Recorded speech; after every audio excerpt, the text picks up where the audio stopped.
Steeler Fury.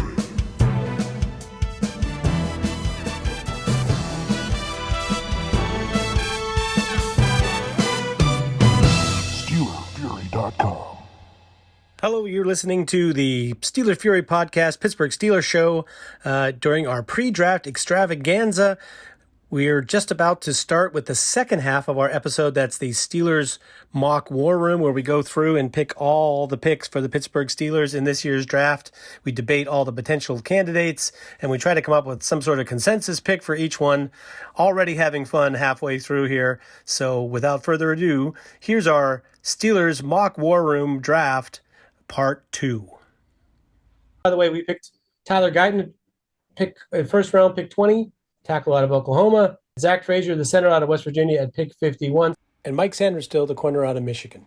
So the Steelers now at pick 98. Just for reference, we did have 2 trade offers. One is, garbage. We trade 98 for 156 in the third next year, and then the second one is not much better. Trade pick 98 and next year's fifth for a 108 and 129. That doesn't really make any sense. Yeah, it's not really worth the exercise moving future picks when we don't have to deal with the repercussions. No, I mean, I would consider taking. I mean, even with the previous pick, I thought for a second maybe it'd be a good idea to keep 98 and use the pick that we just used to come down to get some extra picks. But as you can see, we would have lost almost everybody we talked about really seriously. Yeah. Being interested in, and that's the thought I had, was like, I think we're going to get down to. Since we're on the quick topic of trades, I think it's actually very likely we trade down in the first this year, but then back up in the second to go get someone. I think we traded up last year. I think we might trade down this year and then capitalize on someone falling in round 2. Yeah, I'm always a fan of that, of moving down and back up. Moving around the board is it seems like something Khan likes to do. I think the question on that is if they like someone enough to go, if they like Barton enough to go get him on 33 or something like that, where they got love with someone to go back up. Because I could see a trade back, but it's like, I know they're not going to be as into Dijon as we are. So that's not going to be a guy that's going to pique their interest. It's just if that one guy slips that they want, then that's really what has to take place. Am I the Jew now? No, I am again. So it's back to me. But by the way, I would say the most likely reason to not trade out of the first round is if one of those tackles falls down that they really, Fuaga or Furtado or Mims fall to 20, then I think they're going to scrap any plans to trade down. That would be my. Me and Jeremy discussed that, where after Mims is kind of he likes Guyton, but after Mims, we were kind of discussing that we feel it's a bit of a drop in tackle at least. Yeah, right. I like Guyton's potential. Don't get me wrong, because I said earlier I thought that was the least choice out of what we had available there of the guys who were in that tier. I still think he's in that tier, Guyton, and I do think he has a lot of upside, and he's still a pretty young player. So, the reason I brought up trading back up higher into round 2 is very much like this draft exercise, because we did not take a big time wide receiver in round 1. One did not fall to us at pick 251, round 2, pick 51. And I think that is very indicative of how the real draft is going to go too. I think you are going to see a historic run on wide receivers in the top 50 picks this year. So, and like I said, especially if they're pigeonholed into a certain style, right? It just gets, there's some guys later that fit all right, but there isn't that wow. We're going to run to the we're going to run to the podium to grab somebody. So yeah, anyway, that's why I gave a lot of consideration to Thomas and Mitchell. In round 1, I definitely thought about it. Yeah, absolutely. I think Do you think A.D. Mitchell is too close to George Pickens in style? I think. Or who are you asking? I don't know. Either for either of you. I'm a number one A.D. Mitchell fan. I think and I love Pickens. I think Pickens is a better prospect than I now. But I think there is a notable gap on route running. I think A.D. Mitchell much more of A.D. Mitchell plays more like a 6'1" receiver, but he happens to be 6'4", and his size isn't. It's not like he doesn't use it. So that's kind of what I like about him, is that he is that tall, but he runs routes like a smaller guy. He's kind of I think he has meat on the bone, open field. We said that about Pickens, which he started to show more of that this year. But I think Pickens is more. If you want to look at guys like Keon Coleman and George Pickens, I think are very close, like prospect archetypes. And then A.D. Mitchell's more of like a route running. A.D. Mitchell's probably like a phenomenal, 2 or like a solid 1. That's kind of his profile. Doesn't do anything superstar well, but he also does everything pretty well. Yeah, I got you. All right, so I'm defense first, yeah. Yeah. All right, so we picked a slot corner. We picked offensive tackle, offensive center. So what do we got now? T'Vondre Sweat. I mean, the character issues. Setting aside his brushes with the law and whatever's got going on with him, I think he's better than just a space eating. Nose tackle like we were accustomed to see. So despite his size, he's a little bit more active than that. But I don't think he's a 3-down player in the NFL, at least not regularly. And he's not somebody I'm going to want out there as a pass rusher in nickel. But he is a really talented and super athletic for his size player. So worth mentioning. I'm not a big fan of what's at edge right now in this part of the exercise. I know Austin Booker's name is there. I'm not a big fan. I think he's raw but older, and that combination doesn't end well generally. It's like you can develop a guy, but if he's already kind of overaged and new to the position, that makes it for a tough road unless you just have immediate, unbelievable athletic talent, which he's a good athlete. But I don't necessarily see that. An outside corner is not an impossibility, but I also don't love, Josh Newton as an outside guy, I like okay. I have a feeling that it's, the value isn't there for me right now. Working my way down.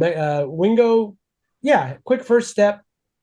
Definitely an upgrade in terms of sub pass rushers for interior line, but I don't know. Is he gonna start at a, is he ever gonna see the field opposite Bart? Be like never better than the third guy off the bench until Hayward retires, and then I'm not sure he's gonna play in base for the Steelers. So that's tough. Kyrie Jackson would be a corner if you want to double up on corners and get an outside one as well.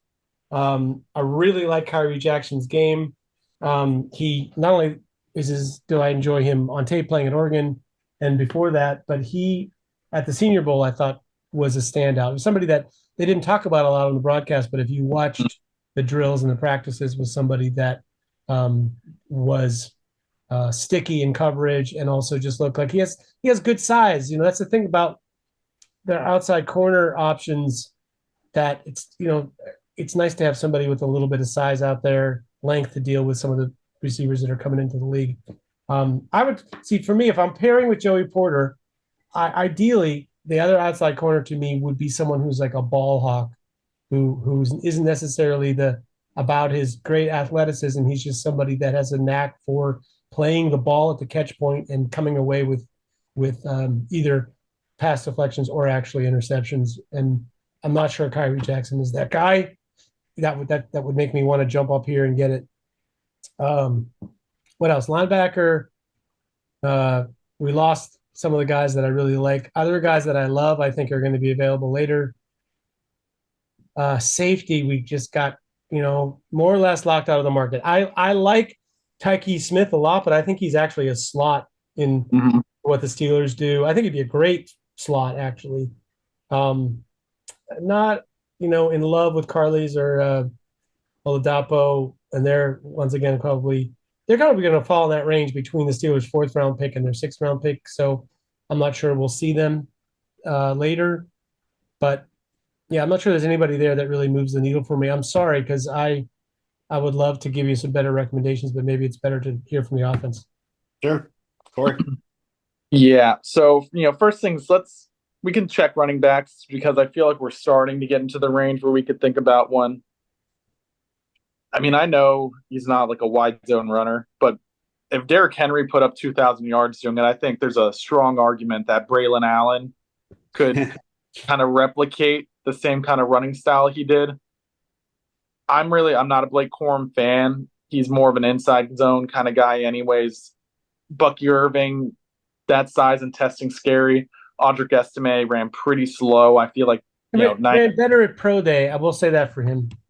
90 a little rich for me, but I would take Allen over him. So I'm not really sure if there's a running back that I would take that isn't Allen right here. Moving to, but by the way, just quickly, Korey, 4.58 for Estime, which at his size is not too bad. That's a big improvement too. 222 pounds. Yeah. So 4.58. That's like manageable NFL. That's not it's career killing. So receiver is really going to be the big one. That's what I was kind of typing away at. So we've kind of touched on the top 4 or 5 already. The names that kind of stick out to me, and we can get them later. It's going to be Luke McCaffrey, Jalen Coker, Cornelius Johnson.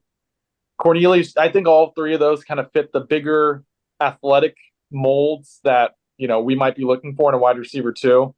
All 3 can probably bump into the slot. I think McCaffrey is pretty appealing. McCaffrey has really legit production. I think he had 13 touchdowns this year. Mm-hmm. He is the blocker. I think he's a converted quarterback, if I recall. Right, Will? Yeah. But then, it's hard to go wrong with Jalen Coker, who had, I think, one of the top 5 fastest in-game speed, athleticism scores. And Cornelius Johnson would just probably be a very solid too.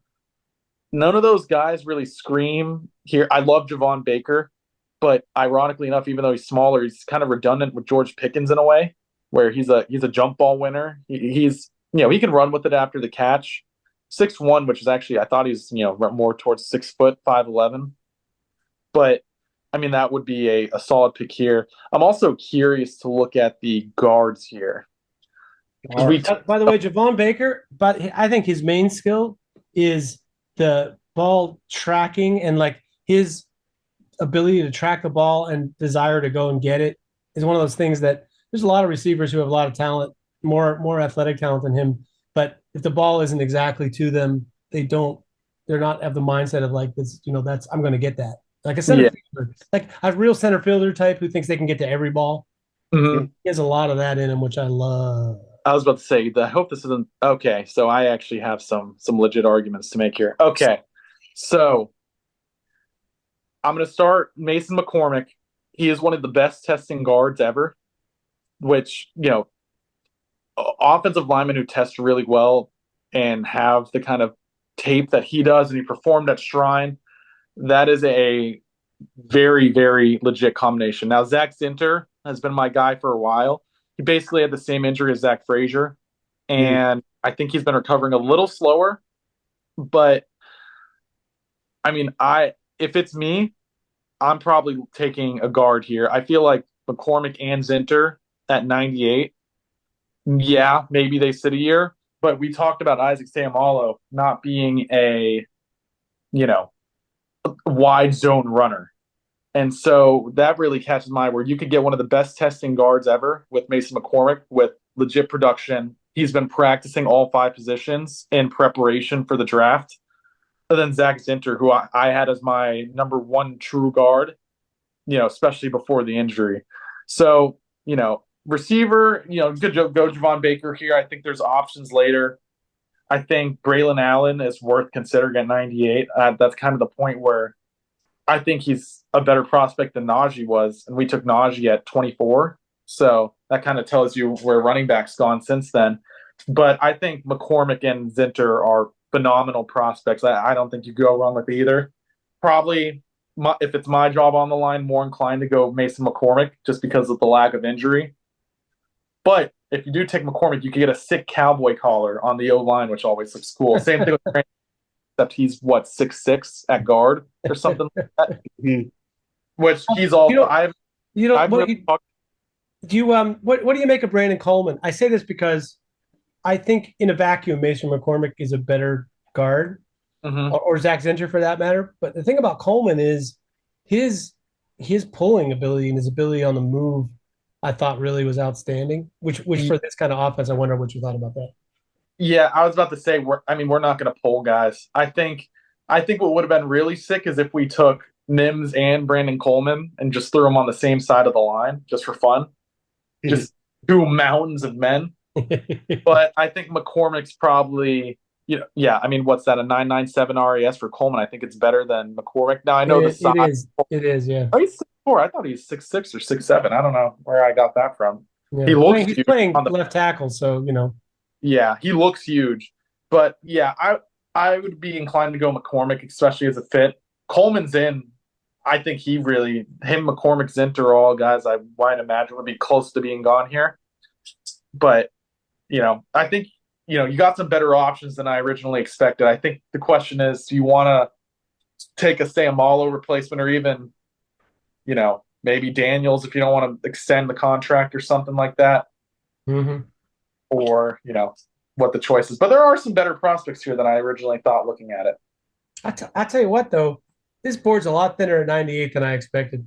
Oh, when I thought I started looking at the trade offers button when I was looking at receivers and I feel like the early second round and the mid third, or even since the last time the Steelers picked in the third, so many players that we were interested in went.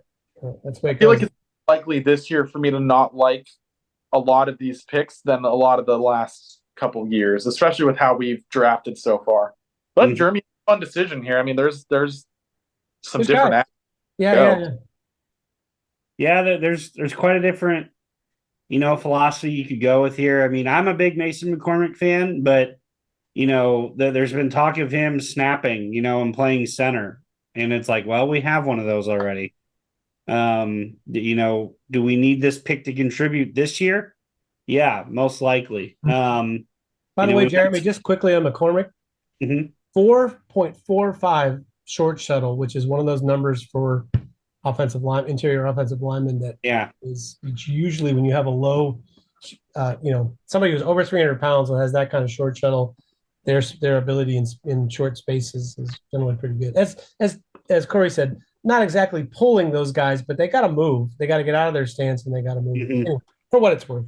No. I mean, I love those twitch guys at offensive line. I mean, that's a big reason why I like Tyler Guyton. And by the way, and I would like to point out, because I have previously said that I didn't think that Sayamalu was a good fit for this, but I went back and looked at his testing. It was actually his 10-yard split and his short shuttle were actually really good. So it's not the way that he was necessarily, he doesn't look like the type, and he seems like more of a phone booth guy. But maybe he will work okay in that system. Well, Daniels is one of the better ones ever for that as well. So I don't know if you remember, but the way this narrative kind of started, I went and looked at the past EPA numbers and all that, like success rate on wide zones. That's where we kind of saw that he was like bad. Like he was among the worst, and like minus 0.47 EPA, which is a kind of staggeringly bad number. Yeah, not good. Which it's. Trust the tape. I'm not going hunting Eagles film of them running wide zone, especially since they're a big polling team. Right. But that number didn't come from nowhere. Like that's what really gave me the concern. Mm-hmm. Yeah. Not in love with another tough choice for you. Yeah, I know, right? Like I said, not really in love with a lot of the offensive players on the board here. Just because I feel like we're going to be picking in about 20 picks again, and I might be able to just make whoever's next year will be able to take their pick of who wants to contribute to the offense this year. Defensively, I'm a little biased because I took him in both mock draft formats too. I'm a big Kyrie Jackson fan out of Oregon. And like I told Korey in our previous segment of the pre-draft extravaganza, I'm not a big Dante Jackson fan. Yeah. I every time I watch him, I for some reason just leaves a bad taste in my mouth. So he strikes me as a nice corner four. You know, so he's a guy that it's like if you need the matchup with somebody that can run 4.3, then you could bring him in for a certain type of guy, or as a temporary fix for an injury or something like that. But yeah, I don't disagree with that. Yeah, and my only hesitancy is going offensive line is like that's 3 in the top 100. You know, that Sounds just good to Weidel. oh, I'm sure it does. Well, honestly, I'm sure Devondre Sweat sounds really good to him as well. I mean that. STD is right now. He's trying to figure out how to call into the show to bang on our heads for not taking Devondre Sweat here. But Yeah. I mean, he's a guy to consider here, but I'm too worried about his off the field stuff. Yeah. In his size and all that. So I'm a big McKinley Jackson fan, but again, we like guys to do more than just stop the run. So yeah, great run stopper though. Yeah, great run stopper. I'm actually a Tyron Hopper fan as far as linebackers go, just because he's ultra athletic and can really roam, but not a guy I'm really interested in here. I'd really like to take a wide receiver here, but I just not. Honestly, the one name that sticks out to me is Javon Baker, and I understand he's kind of similar to what we do, but he's got the size we're looking for. But I'm going to go against conventional wisdom here. Let's draft Braylon Allen. Okay, I like it.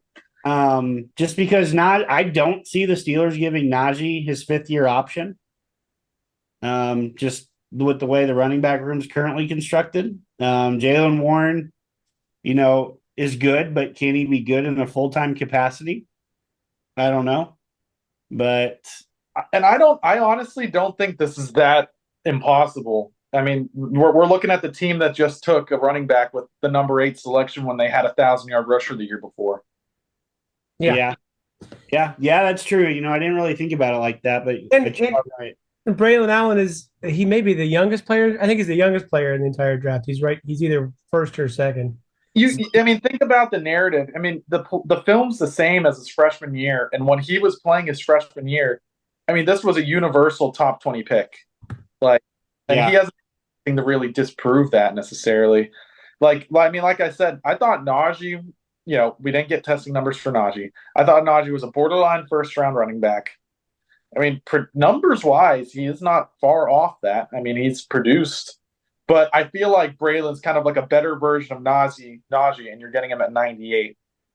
Well, and then I also think Allen is like he's pretty heavy right now too. I think if he really dedicates himself and can lose some weight, I think he's going to improve his quickness and his speed. I don't know. He's already he has run a 4.46. He did not run it this year, but he's run 4.46 before. So at that size, at 235 pounds. He's a much better prospect than Najee Harris was. I'm not doubting that he'll be here at 98 because running backs are, so devalued right now. Jalen Wright has buzz, I think, more than him. But, I didn't really expect to go in here taking Braylon Allen at 98 but if you look at how Derrick Henry ran outside zone for his 2000, because he wasn't running power and counter in that year. He was running wide zone, and you don't typically think of him as a wide zone running back. But when guys that big are, get some speed before they're even at the line of scrimmage, it's tough to bring them down for nothing. Like you're either catching a crease and running, or you're falling forward for 6 yards. So, and if you get that crease with a guy that size at speed, then you got smaller players trying to tackle him.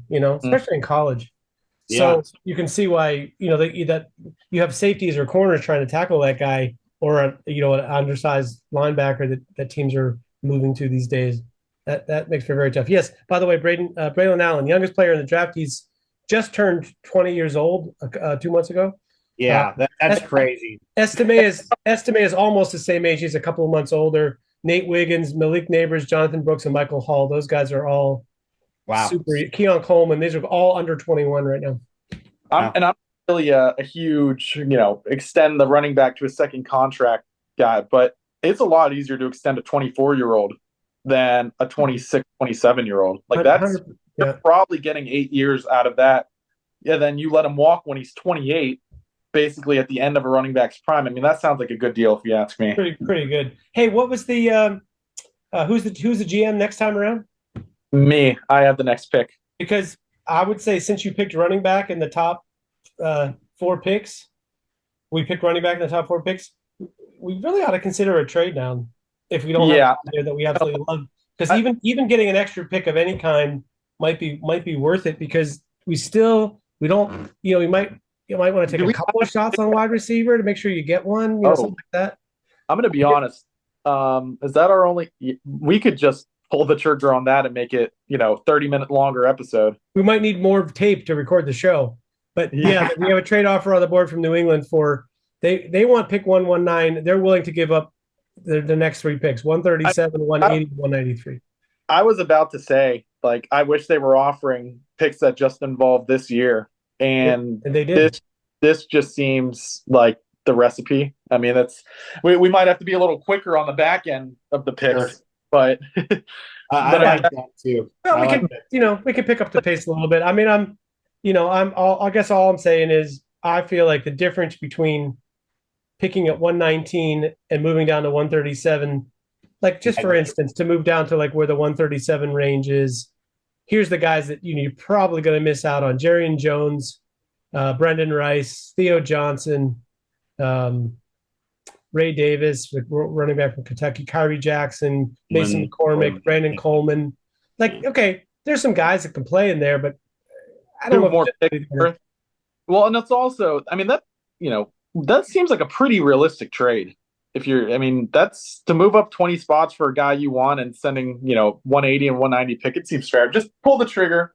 This seems like a good deal all around, especially since we just took a running back. So yeah. That's kind of what I was thinking is that, to be realistic, I think we still have, we could take a few more lottery tickets now that we're down at this stage, especially, like I said, when it comes to running back, and we're almost all the way around to that pick anyhow. So here's what we missed out on.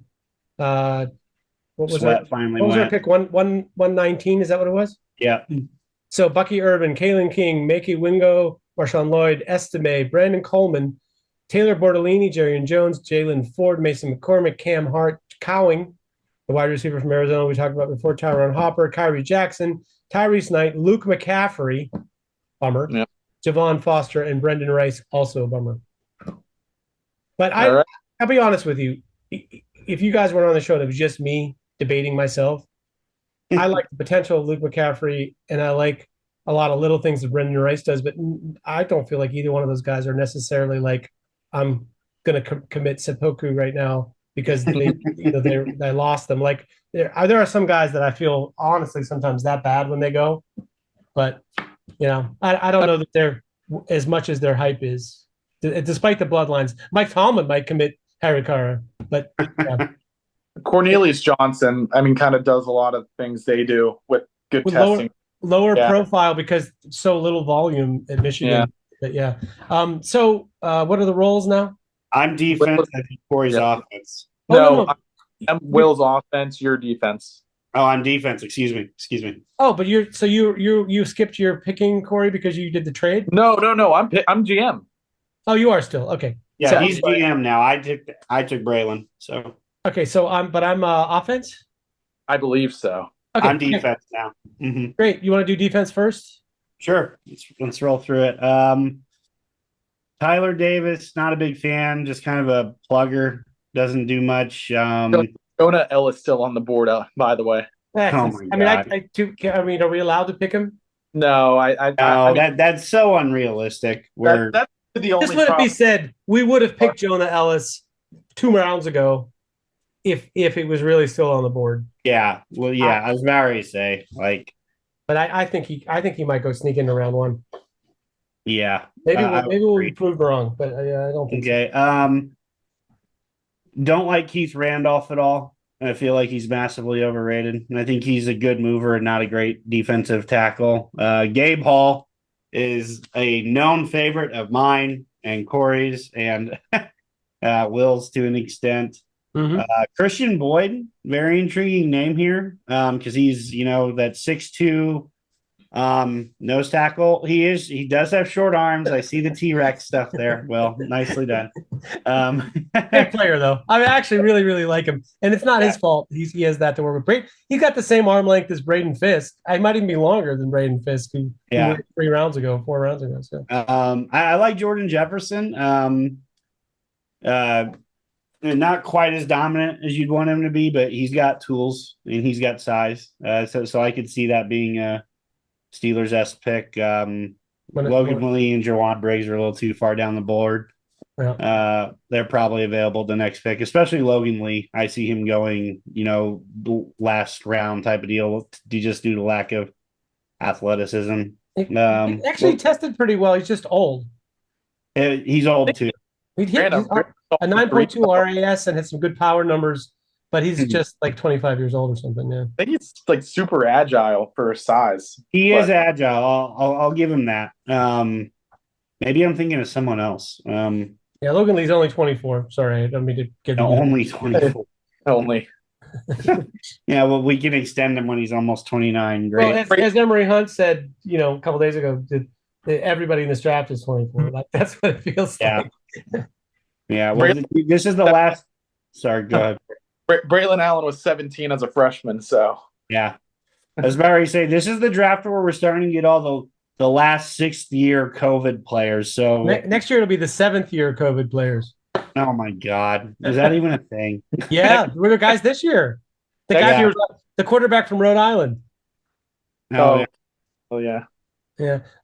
So let's move to edge, I guess. Which we're not allowed to take Jonah Ellis. We're pretending Jonah Ellis doesn't exist. I think, by the way, you see anybody else think Cedric Johnson is a off-ball linebacker who blitzes in the NFL? I could definitely see it. He played some off-ball there. I feel like that's his real position. Gotcha. I think he's kind of like that profile that's just a little too short to be like a weapon off the edge where, I mean, I kind of think the same thing of Chop Robinson, almost the same thing of Nolan Smith, but I think those guys all might be, the perfect off-ball linebacker. I mean, he's 260. That would be, really fun. He can move for it. He's a really good athlete. I remember that when looking at his tape. I'm a big believer in Mohamed Kamara. Dude is just a baller. He bends crazy. That's the biggest reason why I love him. If that's probably my number one thing I look for the most in edge rushers. I think I've told you guys this before, but boy, if they can bend, they are on my list. So those are really the only 2 guys here at edge I'd consider. I'm a Curtis Jacobs fan. He comes from linebacker U. I know he's well coached. It seems like they put linebackers in every year. Very athletic for his size. His testing is extremely good. I think he's 6'1", 240 and ran really, really well at that size. I can't quote numbers off the top of my head, but pretty athletic for a guy that size. 4.58. Yeah, 4.58 at 6'1", 240. That's extremely appealing to me. Because it's like, how many more years are we going to give Mark Robinson? Can Cole Holcomb really come back this year and be effective? Let's go ahead and move over to corner now. Johnny Dixon, kind of another slot guy, I think. Daquan Hardy, kind of the same mold. Elijah Jones outside. MJ Devonshire, who they don't have to go very far to scout. He's undersized, but he tested really well. But I'm not sure if we're going to take a guy like him when we have already taken Mike Sainristil, Jarvis Brownlee. Look at this, just for instructive purposes. Look at the slots available here. Oh my God! Yeah, and I'm a Nehemiah Brownlee, Devonshire, Daquan Hardy, Johnny Dixon. Like those are some good slots, man. Yeah, even later than we thought. Which honestly, could fit the Steelers even more, considering how much they have decided they don't want to pay that position in the future. It might be more like them to take a 6th round slot, than what we did. But I'm a Pritchett fan, but it's probably too early for him. Let's go to safety. We kind of touched on some of these guys. Tyke Smith, another nickel. Oladipo and parlays, bigger safeties. I mean, I will say it's around 5 rather. It's Yeah. like you want to pull some guys from off the board. Now's the time. Yeah. Honestly, I mean, I like Trey Taylor more than any of those guys as far as the strong safety look goes. Not to mention he's Ed Reed's nephew or something like that. Another Tomlin bloodline deal there. Yeah. But those are the guys that pop out to me, at least when I'm looking for pick 137. Yeah. Offensive players for me, right? Yeah. Yes. So I dare I say it, since we just picked a running back. We did get 3 picks back, right? Yeah. I'm gonna regret saying this. I feel like the thing about getting 3 picks out for one is that you just take some shots. Like I'm not going to tell you that the player I'm about to mention is, I think, the best player necessarily on the board right now, but Joe Milton, the quarterback from Tennessee, is Bazooka. yeah. I mean, I would say his biggest issue more than anything else is that, much like a young John Elway, every pass is 1,000 miles an hour. So it took John Elway half his NFL career to learn how to throw touch passes in the flat. So he's a Hall of Famer. Now, can Joe Milton follow a similar trajectory in today's modern NFL, where there's a lot more pressure on the short, to throw the short ball and whatever? He seemed to progress here's the thing that gives me hope. As Korey mentioned to me once, he seemed to progress during the season. So by the time if you look at the early tape in the season, it's not good. You look at the tape as they go throughout the season, he looks kind of like a normal quarterback who can also throw it 80 yards downfield with accuracy. And that the most impressive thing about his game is not just that he has a strong arm. Yes, we know he has one of the strongest arms and he's a good athlete and whatever. It's the accuracy on those deep, ultra deep balls with accuracy that's not, even Josh Allen at Wyoming was not doing that. Yeah, he is the anti-Kenny Pickett. Yeah, but I'm just saying, in round 5, with the Steelers' extremely uncertain quarterback situation going forward, will I shoot my shot? Yeah, like I'm not sure there's anybody on the board I like more right now. I like Jalen Wright, but we already picked a running back. Theo Johnson is okay. I think he's more made for a team that's going to throw the ball more than the Steelers do and not ask him to block as much. And he's Canadian, so hey. I don't love Isaiah Adams as a guard. Now we're into that thing. Just looking through what's on the regular board here. Christian Jones. What's that? Just Christian Jones hanging out there at 137 is eye-popping. Yeah. Don't really need him. No, it's funny. Like, it's just funny, the people that are, I mean, there's stuff on the board that's not nothing. They aren't like crappy players, but there's anybody there that really strikes my fancy. I'm just looking through the rest of here. This is your place for maybe Jaheim Bell. I like Anais Smith. I've heard the reports that, because if you look at Isaiah, he's a wide receiver / running back out of Texas A&M. If you look at his film before he broke his leg, he's a legit 4.3 guy who has moves galore. He would be, in a league that's going to value the kick return more, apparently. He might come into the league as the best kick returner this year. The story is that he was not 100% this year, but that he's expected to be 100% by the time camp rolls around in the NFL this year.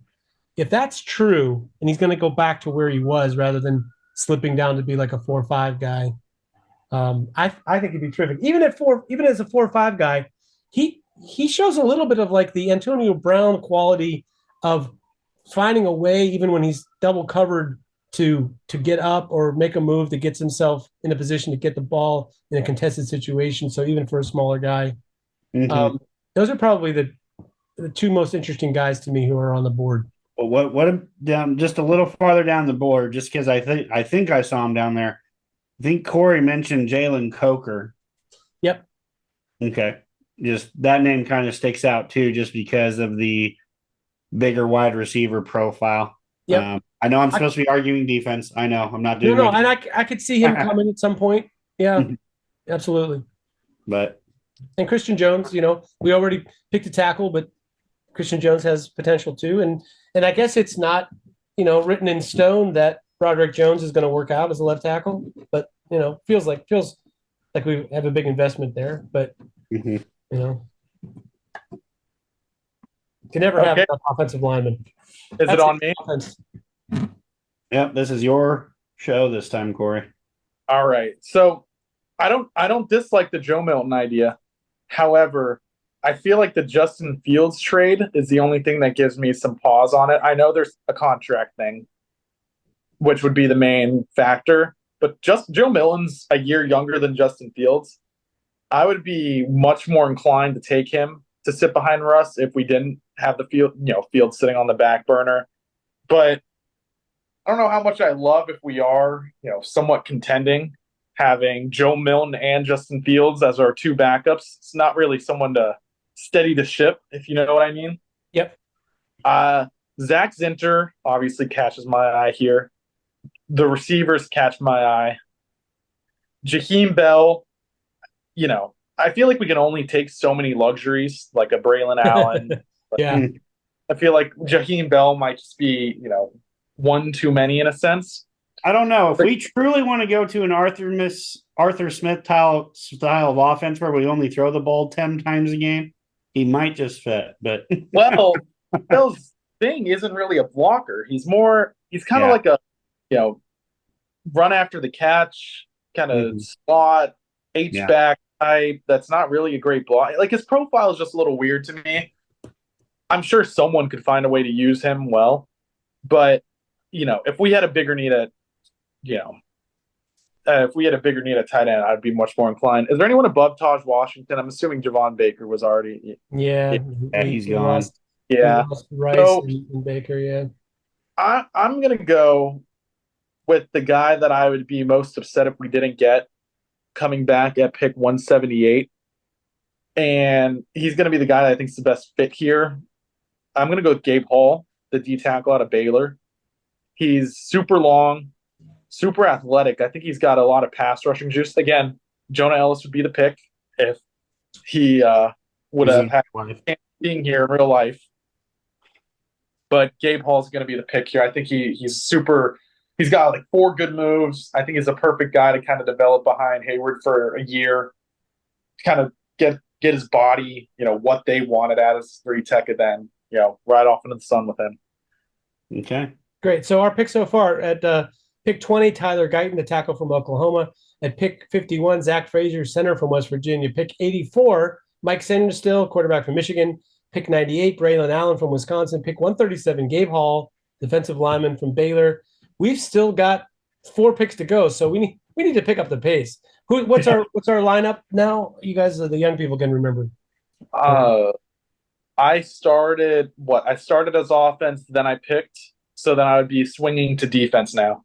Yeah, and I'm offense, and I think you're picking, right? Yeah, there you go. Oh, hit me with some choices here. Yeah, okay. I'll go defense. I'll take defense first because. Go for it. You need to see the sheet. There you go. Yeah. So, this is kind of where the range where we start hop over to safety for me. Kind of in the range where we start to probably look at like a safety, a linebacker. I like Thomas Harper. I like Trey Taylor. I'm not really a fan of Logan and Proctor. Baki has his place on an NFL defense. I'm not sure if that's really my guy. Ooh, okay. I got to put some biases aside here. I actually do have guys I like. Okay, I'm telling you, man, it's round 6. We put up the names we think are the best names. I don't care how they're ranked. I really don't. Yeah. Ryan, Jalen Simpson, and then if you go to linebacker, Dominique Hampton too. Jackson Mitchell didn't run a great 40. Tatum Bethune will be there later, so I'm going to put him on the back burner. I'm going to say I like the safeties here. I like, Jalen Simpson, who might be more of a slot, but Ryan Watts, I think, could play a nice, strong safety, even though I drafted him as corner. All right. Ooh, Kamara's still sitting there. Just FYI. Okay, let me What's the offense for you? Yeah. yeah, let's take a look at some offense. Zach Zinter, Garenda would be tremendous value here in real life. I think they both go earlier. I'd be shocked if they're here in real life, but we already took a running back. We've already taken 2 offensive linemen. We have not taken anyone who can catch a ball outside of Braylon Allen. So I want to see receivers here. Anaya Smith is an interesting option here. Will, he's been a guy who I have watched in the past. His biggest thing is, he just doesn't stay healthy. It always seems like he's nagging with something. So that's kind of a drawback for me. I'm a big fan of the coach adage, the best ability is availability. Yeah. Cornelius Johnson is very interesting here to me because he's that outside receiver that we could use. He's very athletic. He's very talented, but again, his thing has been, injuries too. Has not stayed very healthy. He's again, like it says there, he's shown flashes, but he hasn't put it all together yet. I saw some Flournoy tape the other day. Wasn't super impressed. Isaiah Williams is kind of another guy for the slot, but if we're going to do that, I'd rather make sure I get a bona fide talent like Aeneas Smith. Aeneas, I think I said that right. No, but I will say this. There is one guy that's way down the board here who I was absolutely pissed when he got sniped ahead of our drafted team. David White from Western Carolina has the requisite size that we're looking for, the ability to be, agile, to get open. If we're going to go for shots in the dark here and we don't give a shit about our rankings, I'm going to pound the table for David White here. He tested really well. And supposedly, I think it was the Shrine Bowl that he was at. He was unguardable. He balled. He balled the hell. Hula Bowl was the number 1 guy to get called up. Like the first guy after day 2, I think that was a given.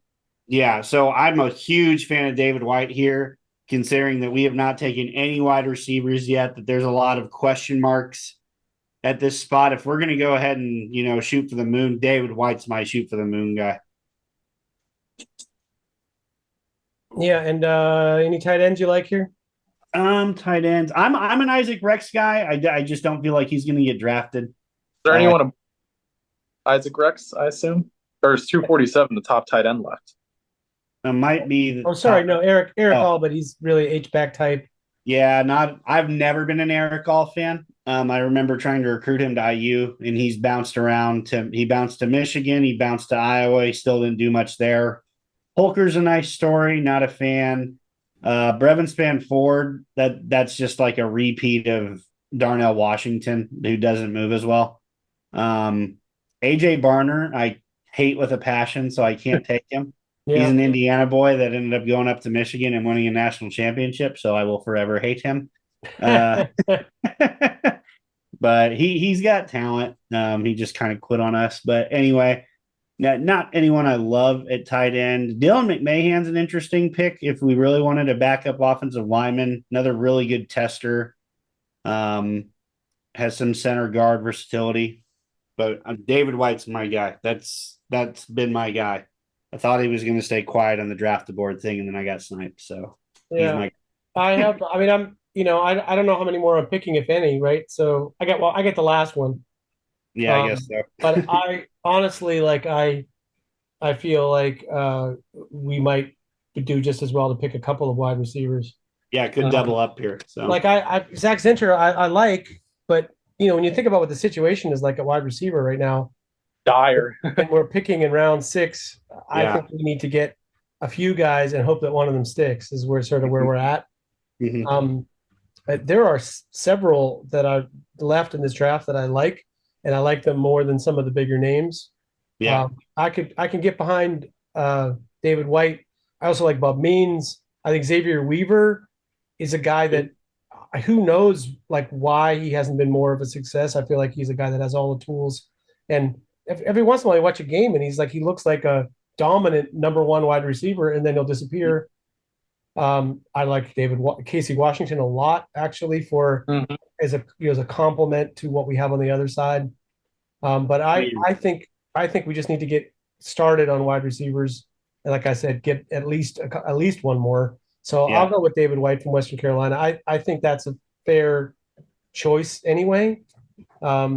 He just feels like a good all around guy who, if you try to pay too much attention to George Pickens, then you need somebody on the other side who would kind of attract attention away, And here we are, 2 picks later, we're ready to go again. You're right. Yeah, so I'm defense now.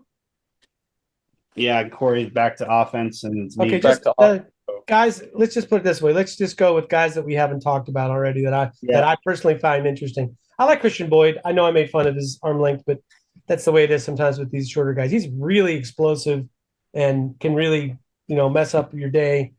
I like Kamara. I didn't love the way he tested, and he's kind of undersized. I feel like if you're undersized, you either have to be super explosive or you have to be kind of like bendy enough to do a 3-cone drill and get your hand on the ground.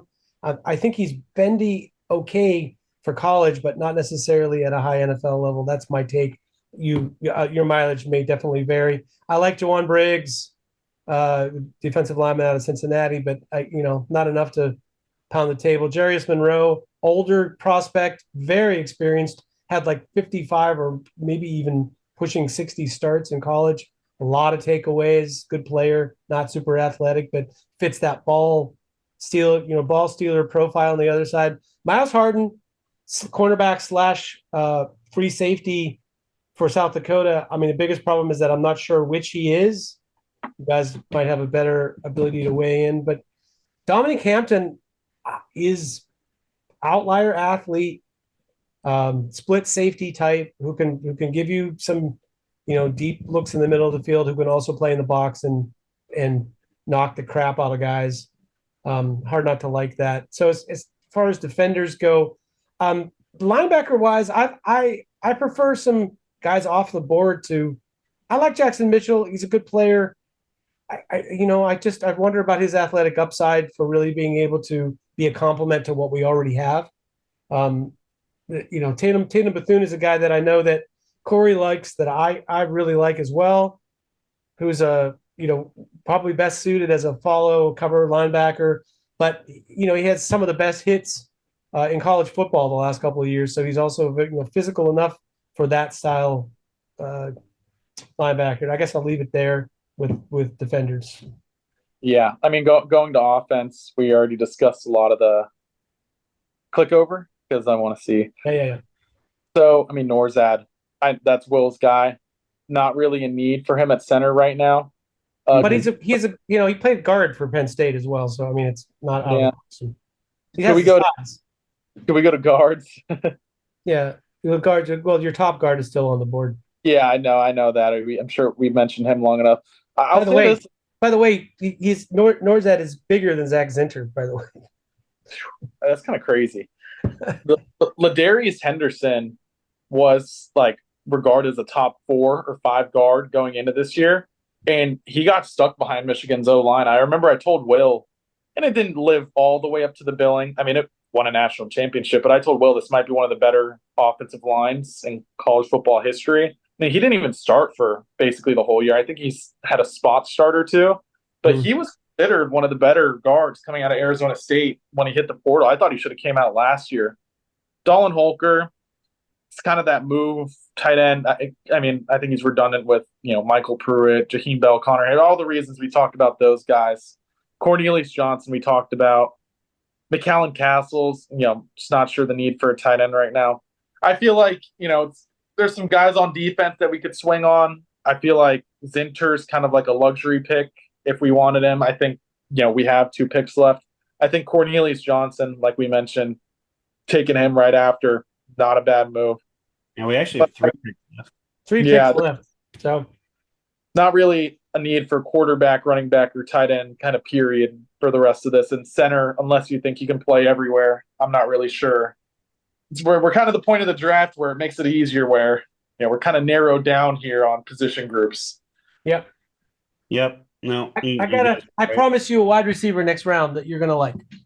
Okay, all right. I wasn't leaning towards wide receiver here anyway, just because I think there's some late round guys that can play. Just take a good player, man. Yeah, I want to take Ryan Watts, the Texas defensive back, because he's got some versatility between safety and corner, and Dig it. just screams like something we could really use here. I would jump out. I would give him a stab at outside corner first. I really liked how he looked there. I think he could be a fine I think he could even be a box safety, like with his size. I think he's got the demeanor for it. I mean, I took him relatively early and drafted the team because I was, such a fan of his versatility. I love this pick here, and I'm ashamed that we didn't talk about it. I've mentioned him. But that's for being honest. I mean, it's a bigger DB type from a big school. I mean, and this is about his range. It's not like we're reaching or we're getting a guy who slid down the board. It's like the Steelers, that's for sure. Yeah, definitely. So we're up at pick 193. I believe I'm GM, and then I go back to defense, and Will goes to GM for the last pick. So you guys got to remember which one you are right now. So I just picked. So I go defense now, I think, right? Yep. Yep. And you're By back. the way, 413 shuttle and 682 3-cone for at 6'3". Ryan Watts at 63208. That's pretty good dang numbers right there. Yeah. Saw some tape late that really sold him on me. Yeah, I took him at 150, which is even above this, and draft a team. Numbers get weird there, but I mean, I feel like that's a really good choice, better than all the guys we were talking about by a good margin. Yeah, I would agree. All right, so these two picks are back to back almost 193 and 195. Yeah. I'm sorry, I have forgotten now. You are with a supposed gem receiver. Oh yeah. So go ahead. He could also be 195. He'll be there. But what you want to talk about defense first? Yeah, sure. I'll quickly cover this. I've already said I like Kamara. We just took a kind of a safety type, so Trey Taylor's kind of off the board. Briggs would be interesting here, just to, have more of a true run stuffer kind of plugger guy. We don't really have that as far as backups go. Montravius Adams, I feel like we've seen enough of him. Dean Lowry that got signed is on his last leg. So sounds like someone Steelers could take a shot at. I'm a big Nehemiah Pritchett fan, but we just took a corner, so that seems redundant. Logan Lee is a guy who has visited and has lined up in multiple spots for Iowa, so I could see that appealing just with his versatility, played multiple spots. Jaden Crumedy, actually, a guy who the Steelers are on apparently. I just kind of got turned on to him. Boy, he is power, and a pretty good athlete, too. I think if he would have played on a better team, he would have been way higher on this board, so if we're going pure upside, screw it. Go Crumedy. And a guy right below him, Evan Anderson's a super similar profile, too. I like both those guys are kind of those big brutes. Well, you guys skipped over Chroma, who is, you like Logan Lee. Chroma is like another version of that, but maybe better than Logan Lee. Chroma is a guy that can play, from 5 tech into 3 tech. It's got some length. Their defense was incredible, and they're big reason why they were one of the best teams in the group of 5 or whatever you want to call them. But that is a guy that I think has a ton of upside because he's built like an NFL player. He's not somebody who succeeded at a slightly smaller school but wasn't good enough to play at Power 5. Okay. He just happened to end up there. Gotcha. So anyway, I think all of those guys are really good candidates, and I'm not going to complain about any of them. Anyway, I didn't mean to interrupt you. Go ahead if you have more. Honestly, I think I was pretty much done, honestly, of guys who I consider. Because I feel like we're going to pick at 195 based on the same conversation. Yeah. So this is the chance to pull out anybody that you haven't mentioned that we want to talk about. But I'll before I get to my wide receiver, Brevin Spanford is interesting to me because he's such a good blocker. I love that when he plays in line and he blocks guys, and when he blocks them, they go backwards, which is not something it's not like he's just getting in the way. He's just moving guys out of the way, which is a nice touch. Um, as far as wide receivers, I mentioned before, I like Bub Means. I'm not sure, you can count on him being a NFL superstar, but got a lot of talent, great athlete. Maybe as a number two, there'd be a little less pressure on him to pull always the best opposing corner and stuff like that. He might be someone that plays better in the NFL. The guy I like is Cole Burgess from Cortland State. If I'm not mistaken, Cortland State is D3, but Burgess is 6'1.5", 192, ran 4.45. But he's a guy that if you watch tape, and you can actually see him play, even though he plays at a small school in Cortland, he is winning with quick first step and with release from the line of scrimmage in a way that is very polished and advanced for a small school player. I don't know the reasons that guys end up in small schools, but he is one of those guys. And I'll give a shout out to John Baptiste from last year's Corey Curtis film. He's the wide receiver that made the defenses look silly in D2. And I think those two guys, Cole Burgess is going to get a lot more love. He's got an outside chance to get drafted, I guess, this year. But I think that since we're double dipping, swing for the fences, pick somebody from a place where they have a lot to prove and they got a lot of upside, and maybe you'll find magic. That would be the name that comes to mind. All right. So, I'm going to be upfront here. I'm not convinced that we can't triple dip. Just kind of looking at, once you start hearing the pitches and you're looking at the receiver list, you're like, what if we just go receiver, receiver, receiver? I'm leaning receiver. I think there's some guys on the D line. I think because we took Gabe Hall, I'm not really there's an edge. I might be doing the same thing with Kamara, with Ellis. I'm not in love with Kamara as a player. I'd be fine with the pick here, but I'm not sure if he'll even be here. I might just kind of avoid him. Could we go back to the PFN page? Which one? The draft page. I'm on it. I'm sorry. Are you seeing something else? Yeah. Oh, now it's gone. Hold on. I'm sorry. I didn't realize you were still on the old page. Yeah, there we go. Christian Jones here is kind of funny. That's almost worth picking just to have a guy there. But I still think receiver is a big need. I'll kick the can on making someone pick from the numerous positions. I've talked about him a few times. I think we just go Cornelius Johnson. I think that's a steady player at the very least. I think you've got a bit of a bigger swing with David White. Now you can go a guy that should be able to do something for you this year. Will block.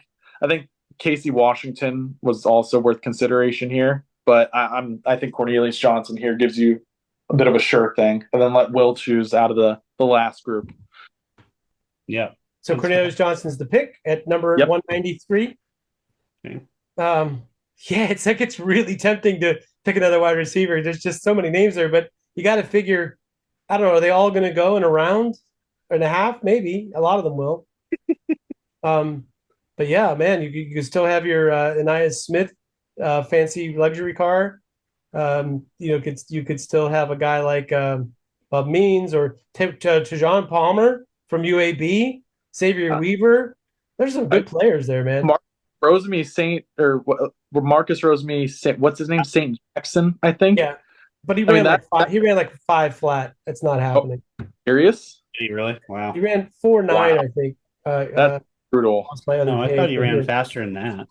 I want to make sure that I'm not putting out bad information on there. And pardon me. What is it? It's Marcus. Marcus. Then there shouldn't be too many Marcuses. No. Rose. It's Rosemy. Rosemy. Right, but I have to get down to this. Right. Sorry, guys. You're fine. We're ruining the show. We got to make sure that we're not talking 4.9 on 4.4 receiver or something. Okay, here we go.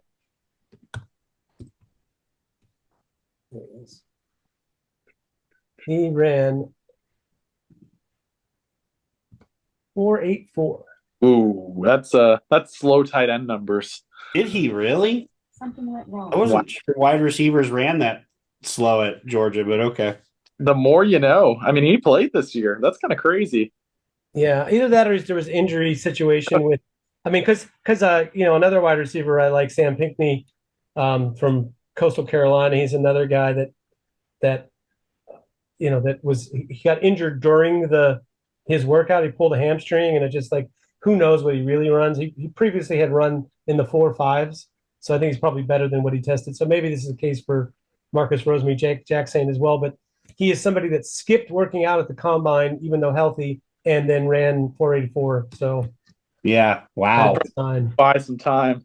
Yeah, that's a bad sign there. No wonder I didn't win the wide receiver award. I'm going to tell you this: that if there's a defensive player, I mean, we just briefly mentioned Dominic Hampton, the safety from Washington, but we did pick a safety. I think a backup edge is the piece that's missing, the piece de resistance. Oh, there he is. And I think there are some really good guys left. I don't think we should pick him, but Joe Evans from Iowa, 1 year overaged, very productive, doesn't look like much, gets the job done. Actually was a wonderful edge player against both the run and pass and racked up big sack and pressure numbers. He's a really good looking player. There was a East Stroudsburg player, Deshaun McCarthy, from D2 that is just one of those guys at that level that just tears shit up. But it reminds me of who is the small school guy that the Ravens picked, who's a big pass rusher for them now. A little bit, his tape looked a little bit Judon. like, yeah, Matthew Judon. So like it's very possible that that's what you've got in him. But to me, it's an easy choice. Actually, wait, the other guy I want to mention is Jordan Dominic from Colorado, also very productive. But Jalen Green from James Madison would be all over the draft news if he hadn't gotten hurt last year. So he got hurt with something that he's supposed to recover from 100%, but it's taken him out of bowl. He lost the end of his season where he had like 13 and a half sacks in 9 games or something. Lost a quarter of the season and then missed the All-Star series and the combine. So, but you watch the tape, Jalen Green has the capacity for bending, but it's like he wins mostly with his explosion off the line and converting speed to power. So if you try to overset on him, he'll come back inside on you and knock you backwards. If you try to, steady yourself for the bull rush, he'll bend underneath you. He's one of those cats, just a natural born pass rusher. And there's zero reason that he should be available at 195, let alone an undrafted free agent, which might be what he is in real life. It's just total disrespect for a program like James Madison that has a ton of really good players. Yep. That's my pounding the table. Well, it's your pick, so. Oh, yeah. Shit. No, I thought I was I got this. Yeah. This is all you, buddy. Dang, you guys got if you don't have any objections, I'm taking Jalen Green. Let's go for it. Crazy. Wait, sorry. I thought I was waiting for approval. You don't care. Nobody cares. Guess what, guys? It took us 3 hours, but we made it through. Oh my gosh. Not quite 3, but it was a lot of picks. I hope that those of you listening learned a lot about draft prospects, more than you ever wanted to know. And there's still some guys that didn't get talked about. I'm sorry. Every year there's like a bunch of stuff in the middle where we're like, I don't know about this guy. And then you get down to the bottom and it's like, oh, shoot, we never talked about this guy or that guy. But anyway, here's what we did do. Pick 20, Tyler Guyton from Oklahoma, the tackle. Center, Zach Frazier from West Virginia. Cornerback, slot guy, Mike Sanderstill from Michigan. Braylon Allen, the running back from Wisconsin, 20 years old. Gabe Hall from Baylor. David White from Western Carolina. Finally got a wide receiver. I know we're going to get crucified. Ryan Watts, the safety from Texas. Cornelius Johnson, the wide receiver from Michigan. And Jalen Green, the edge rusher from James Madison. Korey, I'll give you the last comment. I'm glad we got 1, 2, 3, 4, 5 of my guys. So, pretty successful draft in my eyes. Not bad. Jeremy? Well, we're definitely going to run the ball. Thanks, Arthur Smith. But the biggest thing that'll come back to haunt us here is maybe not taking a wide receiver or something. With our second round pick or first or third or whatever. That'd be the only concern I'd have about this group, is we just didn't address it early enough. But yeah. I like that group a lot. Maybe that's a lesson for the real draft, that if we don't take a Brian Thomas Jr. in the first round, that there's a chance anyone in the next two. You better be looking to move up. I guess what I would say is maybe Mike Sanders still is a luxury in a way, because we have so many. Looking at the board later, how many slot guys I would have been really happy with. A lot. As much as I love Sanders still, if we had gone for a wide receiver there, we might have done, we might have done a brand a little bit better. Had David White as your second guy that you picked instead of the primary guy, right? Yeah. But that's the lessons we learn. I feel like you guys did a great job. Excuse me, and I don't think we can do too much more. We're talked out. Finally, I'm talked out. You may never hear this again on the show. I've had enough draft talk. Holy cow, the thing's got to come around soon. Thanks again, Jeremy Kohlman and Korey Karboowsky, always now into the 17th season of this freaking show. I think Korey was barely born when we started. He was like, what were you, in diapers? What year? What 1 year is that what you said? Yeah. No, what year was it? Oh, 2008. That was our first one. I was 6, so it's. You probably could have been on the show then, giving us some advice about offensive line play. 5 at the time of the draft. Exactly. All right, gents. Well, listen, let's talk after the actual Steelers draft. We'll see what happens. But thank you for a great week of draft shows, and for those of you who managed to listen to it all, God bless you. You got a lot of time in your hands, and we'll come back with more as soon as we got it. And for the moment, that's it for your SteelerFury.com Pittsburgh Steelers show. Thank you to all the listeners and to my wonderful cohorts, and we'll see you next time on the Steeler Fury Pittsburgh Steelers Show podcast. Thank you for listening to the Pittsburgh Steelers Show, SteelerFury.com podcast, pre-draft extravaganza. If you like the show, please subscribe, hit the button below or like button. We're happy to have you, and you'll never miss new content because it'll be the first up in your feed. Thanks again from Steeler Fury. Steeler Fury.